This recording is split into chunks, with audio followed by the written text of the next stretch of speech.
Hey, Miss Flores, how's it going? I'm going to talk about the Italian side of my family. It's on my mom's side, and they're the ones that mainly had the biggest experience of crossing, coming into the states. So it was in the 1880s, and then they were all living over there. They were the Sicilians back then, and then before they moved over, they changed their name to the Chelseas, and then that was their last name. So they started off over in Italy. They lived in the middle part of Italy. I don't know the exact area, but it was right in the center of Italy. And then the reason they wanted to move was there wasn't they were the jobs were not great up there. They weren't living good. The conditions weren't good. And then so they wanted to get out over there to come to the U.S. because it was new. There wasn't a lot of stuff there, so they weren't gonna have a huge problem getting in because they wanted people there and more work. So they all decided to go there, to over to the U.S. So the whole family, and there was about 10 of them, and I have a few pictures of some of the people that moved over.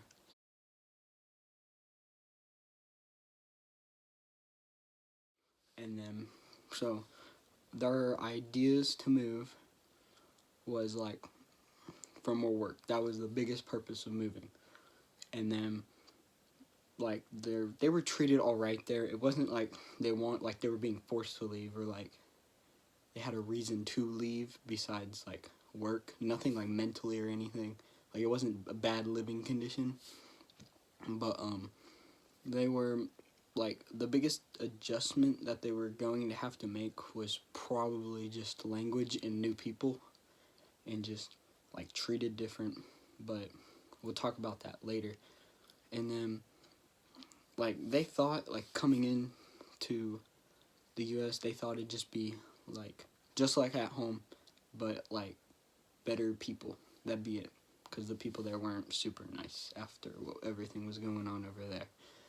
And then they were just they lived in a really small house, and there were 6 people in the family that lived in the one house. So it just kind of there was a struggle, and they didn't have a lot of money for food. And that was it. And I talked to my grandma, but she can't call today, so I was gonna put her on, but that's not gonna happen today. And that's all for the before they moved. Okay, and then their story on moving was it was really risky for them because the way they had to get there. So first off, they had to take train to get to the ferries and stuff that they had to use to get across to get to the United States. So they had a they rented out a box car on the train, right? So they had to live in that thing for I think it was 2 months or something. So they're living in a box car with 15 people. So they got sick. It was pretty bad. But they made it. They all made it out to the boat, and then this boat had 50 some people on it because it was people coming from Europe and all the other countries around Italy too. So it wasn't just Italian people. And then that was their main concern was that boat. They thought a lot of stuff was going to happen, and then there were the one story that they said they saw a huge shark, and well they were they had to fish on the boat, right, to get food and stuff. So then they killed this shark, and they were just saying I don't have any pictures of it, but my great grandma does, but it's at her house, and I don't have it because it's on the wall. But it's a huge shark, and that's what they ate for a few weeks because there was so much food with it. And then they had to I mean that trip went all right. They just said that it was pretty aggressive. People got pretty tired of everybody pretty soon on that trip. And then that was the travel story throughout until they got to the States. And once they got to the States is where it got weird because they they had to go by boxcar again. So they landed in Maryland and then over there, and then they had to get another boxcar, and then they were in that for I think a month or a month and a half, and then they took that all the way to New York, where they had pictures of the Eiffel Tower and all kinds of. They did like the New York experience and all that. And I mean, there's really no. I didn't hear a lot about New York. And then they went to Youngstown, Ohio. That was where they went after that by the same train and trolley, whatever they took. So they got to Youngstown, right? And then this is where it started to get like iffy because Youngstown had a lot of Italians and very like wealthy white people there. So because they were there just before them, so they owned everything. So the work experience was going to be hard to get like into a job, and they chose to like have business up there, which led to their them owning a steel mill, and that's what they did. That was like what the whole family like spent all their money on. Well, they started off really poor. So everything they brought over from Italy, they like sent to where they were going to move, so they would have something when they got there to look forward to, and that's what they spent like to get this steel mill, right? So this was their main source of like how they were gonna make all their livings. And I mean, they did not make much at all, cause like they were selling steel for super cheap, cause all the rich people, they had to compete with them, so they had to sell really cheap to sell anything off. So it made a big struggle for them to have decent business. And then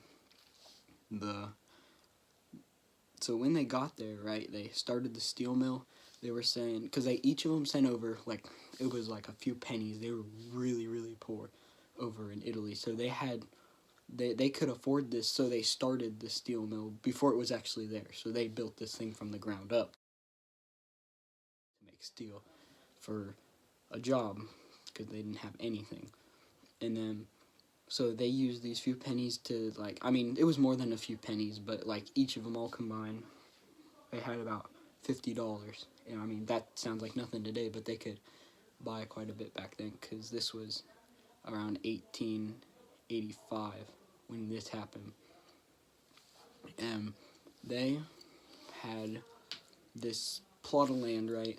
So, and then they all spent the money, and they made it out of wood first, because they had to like chop down the trees and all that to get the stuff. And that was the big story that they were all talking about, was the bear, which I don't know if it's true or whatever, but they said there was like a huge bear that kept wandering around, and then it attacked one of my great grandpa, which was the father that moved over, and he has like a big scar on his face. In the picture you can't see it because this was before they moved over, which is kind of a bummer because I feel like it looks cool. But so he was there with that bear happen, and then they shot the bear, but there's no picture of that, so I don't even believe it, to be honest. Then they had a lot of problems once they got there, with the less like problems with like their economy at this point, because they were selling steel. I mean, they were doing all right. They were sustaining, and they farmed too for food and just to sustain themselves, not for a profit. And then like the rest of the family kind of came through as like they just were workers, and then he owned the plant, so he became, I mean, over time he gathered a lot of money. Once the plant was fully built up, and it's close to Cleveland. I have an actual picture of the plant like today, which it's actually really big. I didn't know it was that big, but so that was their business. And then okay,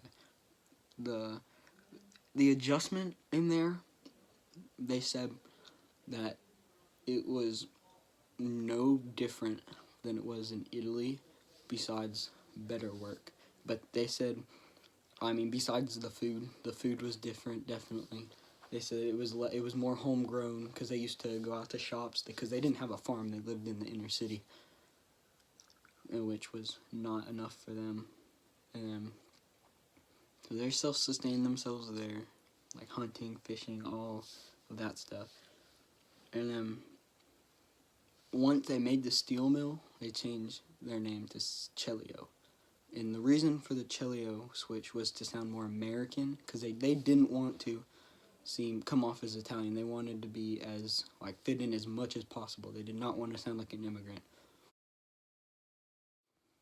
And then, so once they got their work, because they came in illegally, and then, like, they gained citizenship, because, I mean, back then, that's a long time ago, they weren't as strict as they are now about it.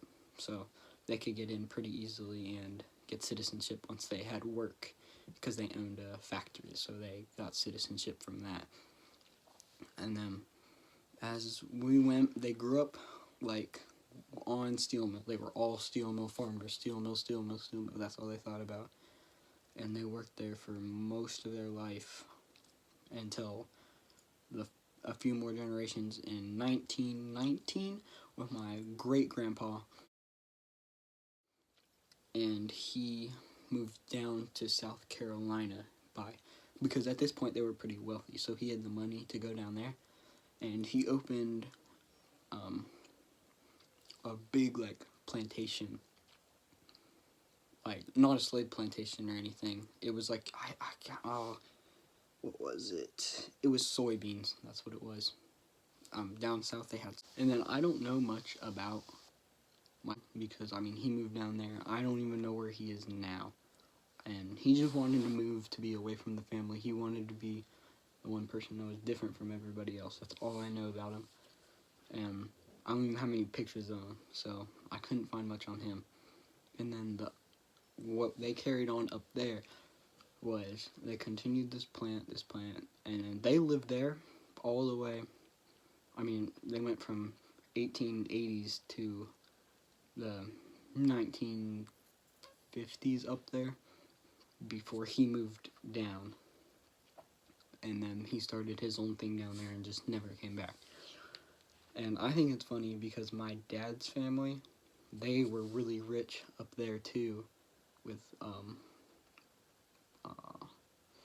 they worked like big farmers. That was it. They just farmed, and because they were some of the first people in Youngstown, and they have a ton of money. I don't know where the money is now. Shoot, I might have to go treasure hunting or something to find this money.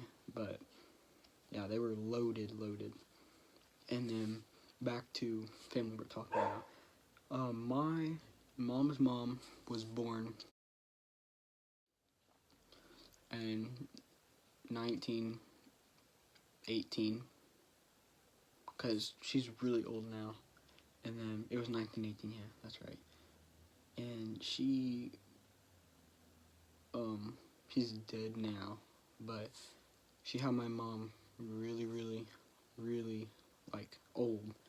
So, because she worked on the thing, and her husband that she married into, he ended up owning the factory, so they were doing pretty good. But I mean, buying fell off over there in that steel plant because there were 3 more now in Ohio. So, and the other 2 are a lot bigger and better than the Cleveland one. So they kind of struggled with business over there, but I mean, it wasn't terrible. They were still making a pretty good living. And then when she had my mom, I mean, she grew up in Youngstown, and she moved to South Carolina with my dad for a little bit, and then they came back up to Ohio, and we ended up in Heber Heights. And yeah, that's it. Thanks for listening, Ms. Flores.